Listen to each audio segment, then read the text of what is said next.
السلام علیکم۔ اس نے خوف زدہ آنکھوں سے ریحان کو دیکھا جو خاموشی سے اپنی شرٹ کے بٹن ایک ایک کر کے کھولتا اس کے قریب آ رہا تھا۔ وعدہ یاد ہے تمہیں؟ اس کی بھاری آواز کمرے میں گونج اٹھی۔ اس کے ہاتھ کپ کپانے لگے، سانس اکھڑ گئی۔ اس نے آہستگی سے اپنے گلے سے دوپٹہ ہٹایا، نگاہیں جھکائیں اور شکست خوردہ لہجے میں کہا، یاد ہے مجھے، اب تم جو چاہو جیسے چاہو کر لو۔ ریحان کو سامنے کھڑی عنایت سے بالکل بھی یہ امید نہیں تھی کہ وہ اس کی بات فوراً سے مان جائے گی۔ اسے تو لگا تھا کہ عنایت انکار کر دے گی یا پھر اپنی بات سے مکر جائے گی، لیکن جیسے ہی اس نے اپنا دوپٹہ اتارا تو ریحان کو یہ پورا معاملہ کافی چونکا گیا۔ وہ ایک دم سے رک گیا۔ اسے سمجھ نہیں آ رہی تھی کہ اب کیا کریں، حالانکہ عنایت کے ساتھ کچھ بھی غلط کرنے کا اس کا کوئی ارادہ نہیں تھا۔ کیا تم سچ کہہ رہی ہو؟ تمہیں واقعی میں کوئی اعتراض نہیں جو کچھ میں کر رہا ہوں اس پر؟ اب کی مرتبہ عنایت نے حیرانی سے سر اٹھا کر ریحان کو دیکھا۔ وہ کافی جذبز ہو رہی تھی۔ جو کچھ بھی ہو رہا تھا ریحان کی کہی گئی بات پر ہو رہا تھا، پھر ایک دم سے وہ اس سے کیوں پوچھنے لگا تھا؟ کیا ہوا؟ میں آپ کی کوئی بھی بات سمجھ نہیں پا رہی ہوں، عنایت نے نرمی سے کہا تو ریحان گہرا سانس بھر کے رہ گیا۔ اس نے فوراً سے اپنی شرٹ اتار کر ایک جانب پھینکی اور تیزی سے عنایت کی جانب بڑھا۔ عنایت ایک دم سے پیچھے ہوئی اور اپنی آنکھیں پوری شدت سے میچ لی۔ 2-3 لمحے تک جب اسے کوئی بھی احساس نہ ہوا تو اس نے آنکھیں کھول کر دیکھا، ریحان الماری کھولے دوسری شرٹ نکال کر پہن رہا تھا۔ وہ جتنا حیران ہوتی اتنا ہی کم تھا۔ شرٹ پہننے کے بعد ریحان نے مڑ کے اس معصوم سی لڑکی کو دیکھا جو صرف شکل سے ہی معصوم لگ رہی تھی۔ معاف کیا تمہیں میں نے، یہ بول کر لمبے لمبے ڈاگ بھرتا وہ ہوٹل کے کمرے سے باہر نکل گیا۔ ہوٹل کا یہ کمرہ اس نے خاص طور پر اسی کام کے لیے بک کرایا ہوا تھا، لیکن اچانک سے نہ جانے اسے کیا ہوا تھا۔ حالانکہ وہ کتنا پر اعتماد تھا، اپنے دوستوں کے ساتھ بھی اس نے شرط لگا رکھی تھی کہ وہ عنایت کو ہر حال میں زیر کر کے رہے گا، لیکن اب جب اس کی شرط پوری ہونے کا وقت آیا تھا تو ایک دم سے ریحان کو عجیب سا محسوس ہونے لگا تھا۔ یوں لگ رہا تھا کہ پورے بدن پہ کیڑیاں رینگ رہی ہوں۔ تبھی وہ ایک جھٹکے سے سب کچھ چھوڑ چھاڑ کر کمرے سے باہر نکل آیا۔ باہر آتے ہی اس نے پینٹ کی جیب سے سگریٹ نکال لی اور پچھلی لابی میں جا کر سگریٹ پینے لگا۔ یہ تو وہ عنایت ہی نہیں تھی جس پر وہ دوستوں کے ساتھ مل کر شرط لگا چکا تھا، یہ تو کوئی اور ہی تھی، معصوم سی ڈری سہمی۔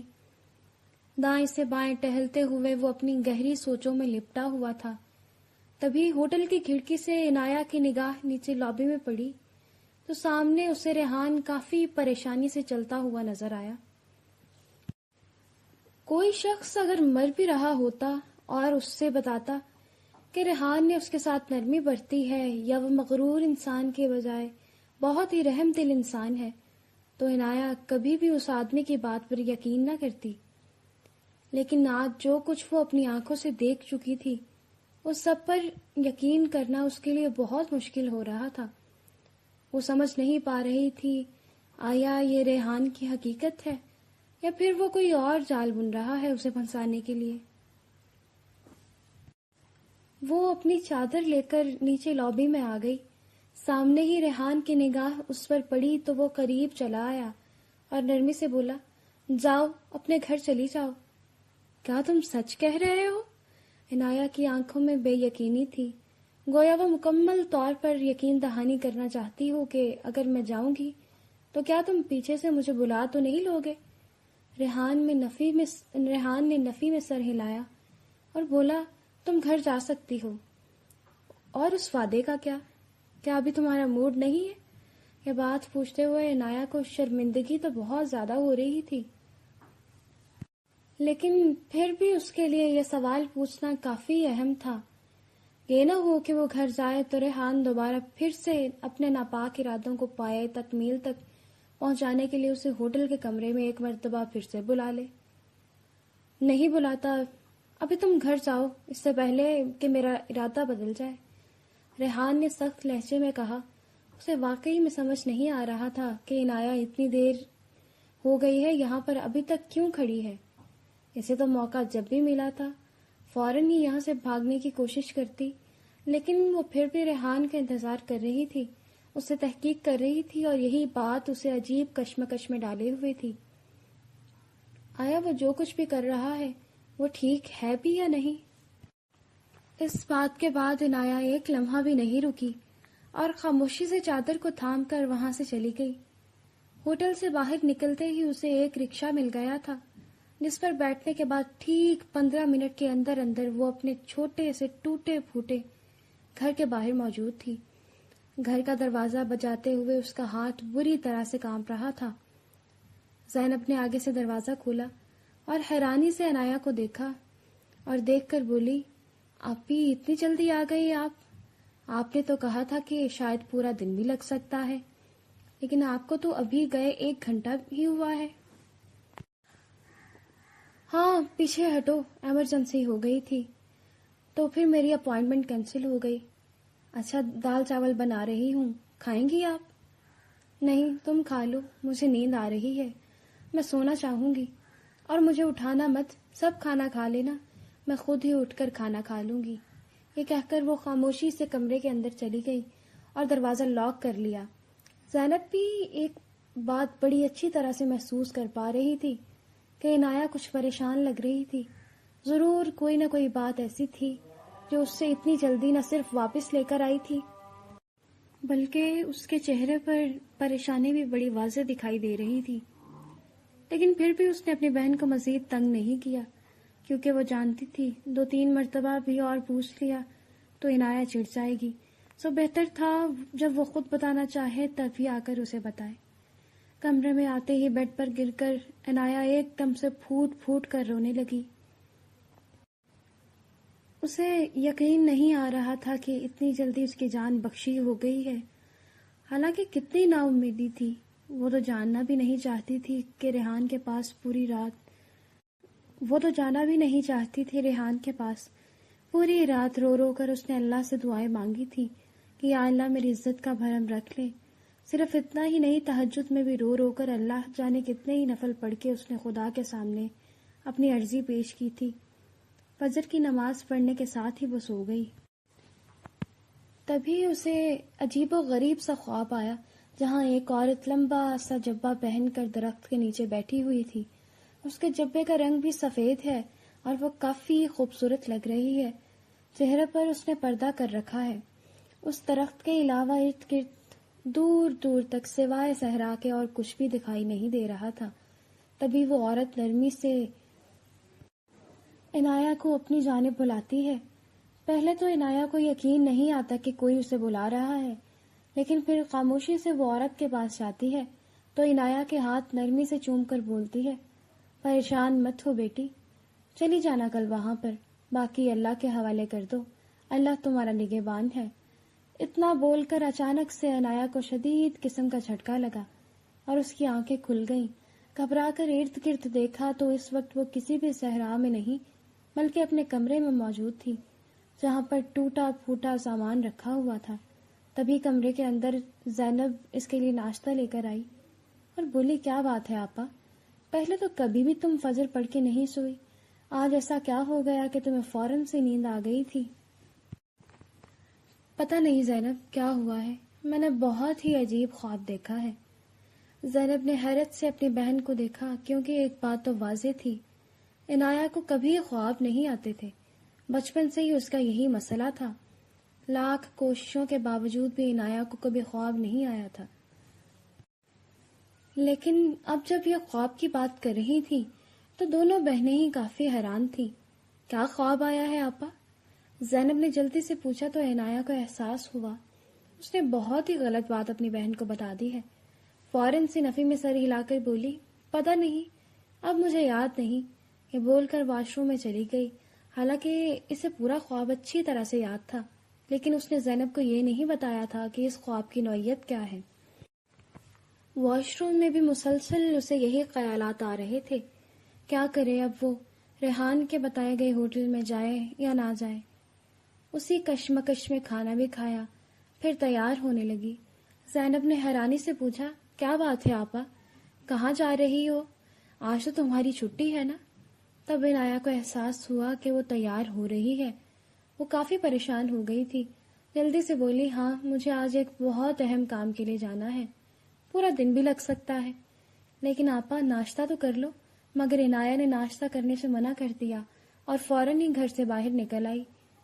اس کا پورا وجود کانپ رہا تھا، دل ہی دل میں جو دعائیں یاد تھیں وہ پڑھتے پڑھتے ہوٹل کے راستے پر پیدل ہی چل پڑی تھی۔ وہ اور ریحان ایک ہی یونیورسٹی میں پڑھتے تھے۔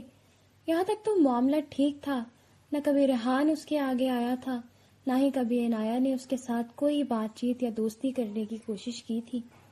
بس دونوں ایک ہی کلاس میں پڑھتے تھے اور معاملہ یہی رکھ دو، جبکہ باقی کلاس کے بچوں کو ریحان سے کافی مسئلے مسائل تھے، کیونکہ وہ بہت ہی امیر تھا اور کسی کو بھی اپنے آگے کچھ نہیں جانتا تھا، حتیٰ کہ اس کا گروپ کلاس لینے کے لیے روم میں بھی نہیں آتا تھا۔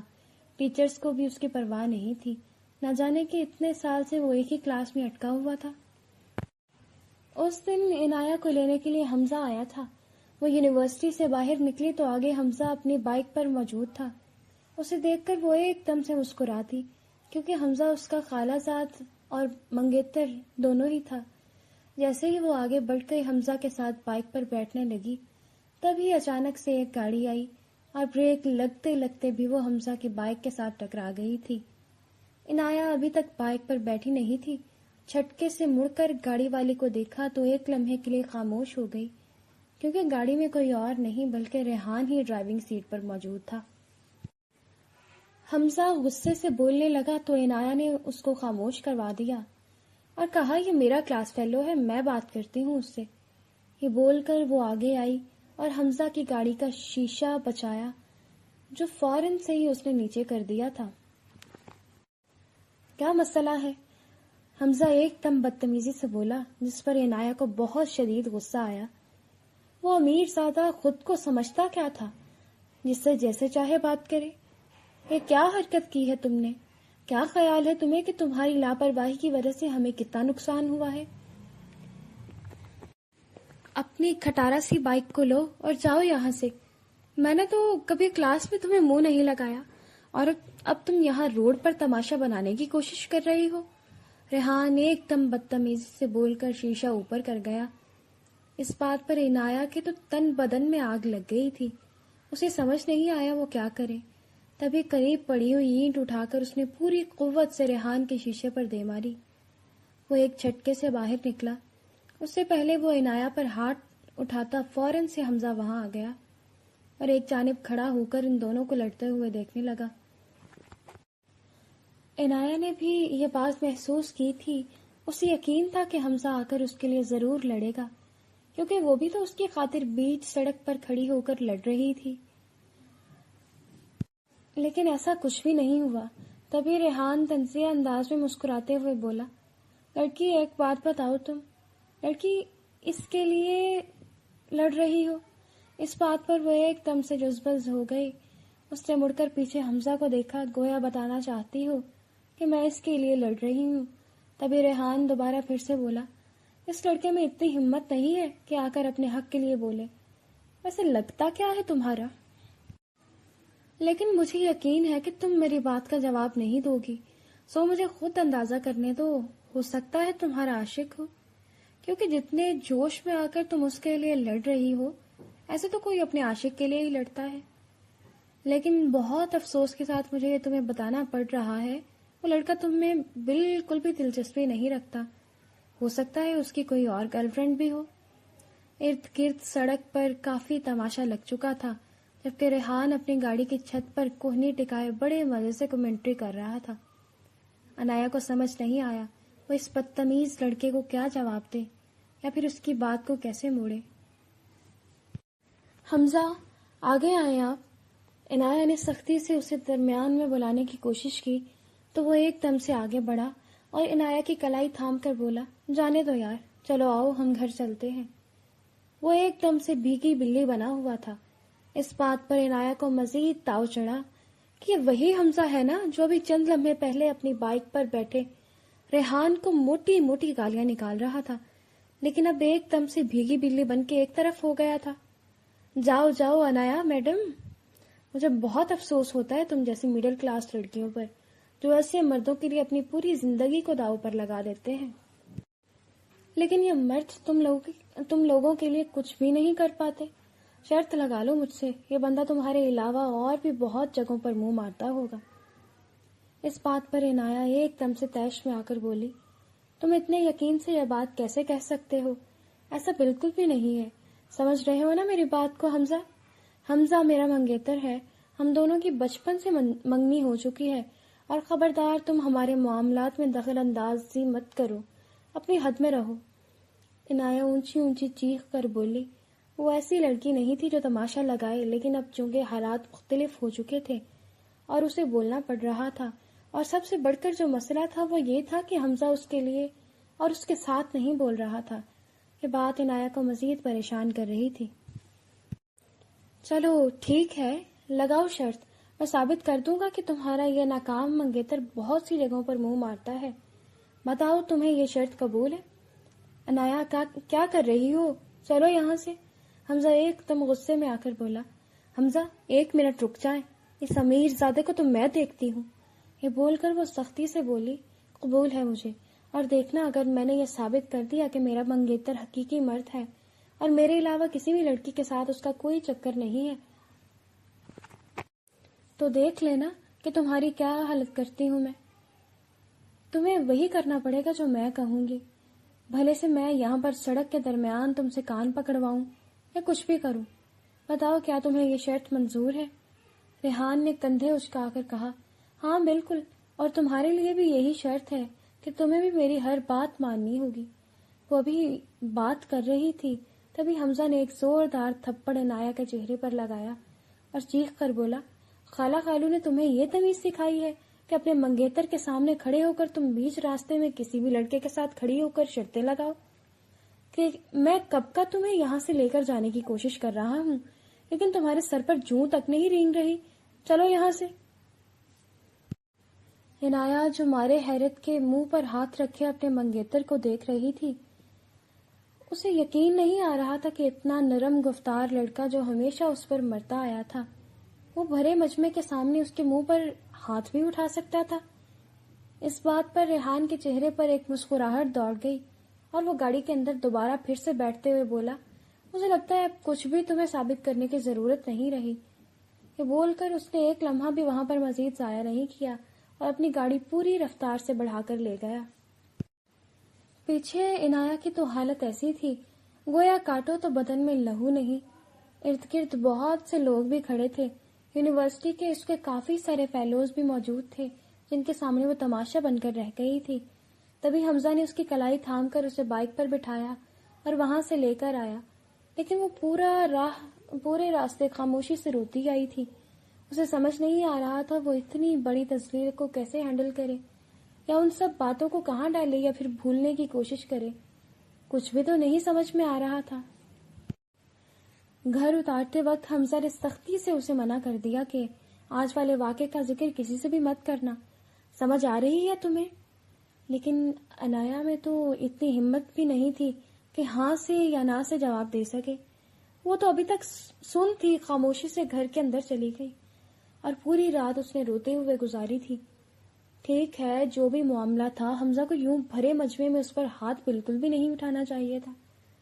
بے شک اگر غلطی عنایا کی بھی تھی، پھر بھی وہ بعد میں اس سے بتا سکتا تھا یا پھر اکیلے میں ہاتھ اٹھا لیتا۔ یوں لوگوں کے سامنے اسے مارنے کی کیا دکھ تھی بھلا؟ دوسری جانب ریحان یونیورسٹی کے اندر گیا تو وہاں پر پہلے ہی پورا واقعہ پہنچ چکا تھا۔ ان کی ایوننگ شفٹ میں ایک ٹیچر کے ساتھ ملاقات تھی جس نے انہیں پیپرز میں پاس کروانا تھا۔ یار کیا تو نے ایک لڑکی کے ساتھ پنگا لے لیا ہے؟ رحیم نے اسے سمجھانے کی کوشش کی تو وہ ناک سے مکھی اڑانے کے انداز میں بولا، اس لڑکی کو شرم نہیں آ رہی تھی تو میں کیوں شرماتا پھر؟ ہاں ٹھیک ہے، میری غلطی تھی، گاڑی لگ گئی تھی، لیکن پھر بھی اسے میری امارت پر یا میرے کردار پر نہیں جانا چاہیے تھا۔ تحمل سے بھی وہ بات کر سکتی تھی، لیکن اس نے ایسا کچھ نہیں کیا۔ اب کیا کرے گا تو جو چیلنج کیا ہے اس نے؟ میں نے کیا کرنا ہے؟ صاف شکل دیکھ کر ہی لگ رہا تھا وہ لڑکا کئی جگہوں پر منہ مار چکا ہے. بس اب اس کا کچا چٹھا کھولنے کی ذمہ داری میں تجھے دیتا ہوں. کل جب عنایہ یونیورسٹی آئے تو اس کے محبوب یعنی عاشق کی ساری رام کہانی یہاں پر لکھی ہوئی ہونی چاہیے تاکہ اسے دکھا کر شرم دلا سکیں. یار تیرے کہے مطابق پورا بایو ڈیٹا میں نکال کر لا دوں گا، لیکن صرف شرم نہیں دلانی، پھر ہمیں ویڈیو چاہیے. ویڈیو؟ رحیم کی بات پر باقی گروپ کے لڑکے بھی اس کی ہاں میں ہاں ملاتے ہوئے بولے. ہاں وہی ہمیں بھی پتا چلے نا ان تلووں میں کتنا تیل ہے.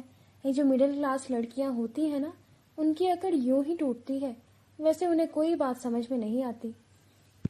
اچھا بھائی دیکھ لیں گے، تو اپنا کام کر پہلے، ریحان نے اکتائے ہوئے لہجے میں کہا. اسے بالکل بھی فرق نہیں پڑتا تھا، لیکن اگلے دن واقعی میں جب رحیم حمزہ کے خلاف کافی سارے ثبوت لایا تو ریحان کو واقعی میں پریشانی ہونے لگی تھی، کیونکہ جو شرط اس کے دوستوں یاروں نے رکھی تھی آج تک اس نے اتنا گھٹیا فیل کبھی بھی نہیں کیا تھا. ہاں وہ بگڑا ہوا امیر لڑکا ضرور تھا، لیکن پھر بھی اپنی حد اچھی طرح سے جانتا تھا. مگر اب یہ مسئلہ سر پر پڑ گیا تھا تو اس کے لیے کوئی بڑا نہیں تھا. وہ اس معاملے کو بھی ایک چیلنج کے طور پر لے کر دیکھنا چاہتا تھا کہ کیا ہو سکتا ہے. لیکن اگلے دن عنایہ یونیورسٹی نہیں آئی. پھر تقریباً 5 دن یوں ہی بیت گئے.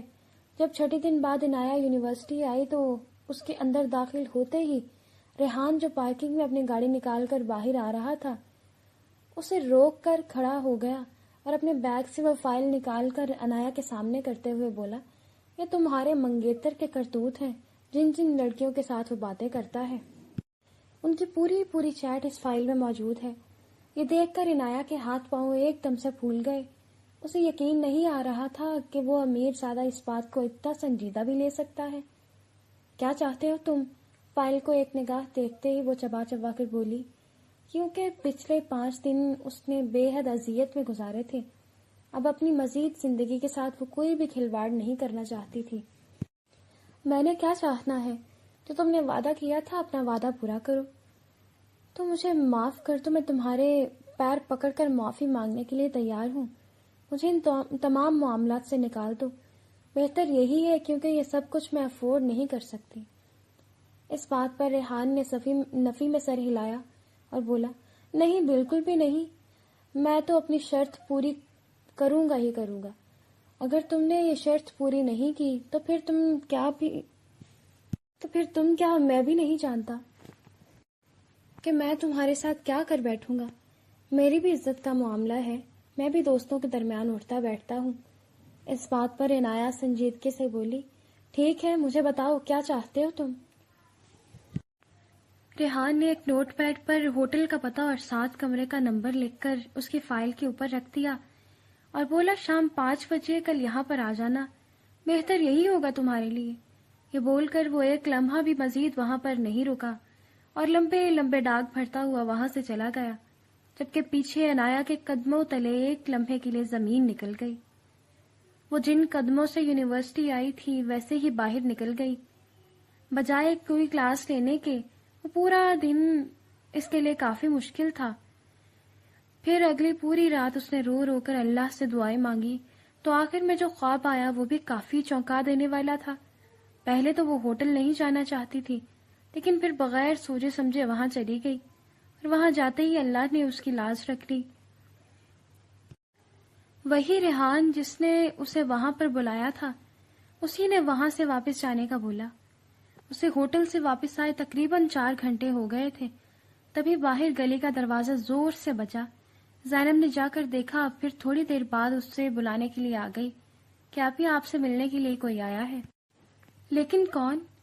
عنایہ نے پوچھا تو زینب نے کندھے اچکا کر بولا، مجھے نہیں معلوم. یہ بات سن کر وہ خود دروازے پر آئی تو دیکھا سامنے ریحان کھڑا تھا. اس کے ہاتھ میں پھولوں والا ایک بکے تھا جو اس نے عنایہ کے لیے آگے کرتے ہوئے نرمی سے کہا، میں نے جو کچھ بھی کیا ہے میں اس کے لیے معافی مانگتا ہوں. عنایہ کو تو یقین ہی نہیں آ رہا تھا کہ وہ اتنا امیر لڑکا اسے معافی بھی مانگ سکتا ہے. اس سے پہلے وہ کچھ کہتی ریحان سنجیدگی سے بولا، آج تک میں نے بہت گناہ کیے ہوں گے لیکن یہ میری زندگی کا پہلا اور سب سے گھٹیا گناہ تھا جو میں کرنے جا رہا تھا، لیکن پتہ نہیں تمہاری دعاؤں کا نتیجہ تھا یا کیا، میرے رب نے مجھے یہ گناہ کرنے سے روک دیا۔ اگر تمہارا وجود مجھے کوئی گناہ کرنے سے روک سکتا ہے تو میں ساری عمر کے لیے تمہارا ساتھ پانے کی خواہش کرنا چاہتا ہوں۔ بتاؤ، کیا تم مجھ سے شادی کرنے کے لیے تیار ہو؟ یہ مت کہنا کہ تمہارا منگیتر ہے، کیونکہ یہ بات بھی میں جانتا ہوں تم منگنی ختم کر چکی ہو اپنے منگیتر کے ساتھ، بھلے سے کسی کو بتایا نہ ہو، مگر اب تم دل میں اس کے لیے بالکل بھی تیار نہیں ہو۔ وہ بولتا جا رہا تھا جبکہ عنایہ حیرت سے منہ کھولے اس کی بات سن رہی تھی۔ تبھی ریحان نرمی سے بولا، بتاؤ، کیا تم مجھے قبول کرنے کے لیے تیار ہو؟ میں جانتا ہوں تم مجھ سے محبت نہیں کرتی، لیکن پھر بھی جو لڑکی مجھے گناہوں سے بچا سکتی ہے وہ میرے لیے ایک اچھا اضافہ ہوگی۔ بتاؤ، کیا تمہیں منظور ہے؟ عنایہ اس سے پہلے کچھ کہتی، زینب پیچھے سے آئی اور وہ پھولوں کا بکے اپنے ہاتھ سے تھام کر بولی، جی بھائی، ٹھیک ہے، آپا کو میں خود منا لوں گی، بس آپ اپنے گھر والوں کو یہاں تک لے آئیے۔ اس بات پر عنایہ نے گھور کر اپنی بہن کو دیکھا، لیکن تب تک ریحان مسکرا کر اس سے آنکھ مارتا ہوا جا چکا تھا۔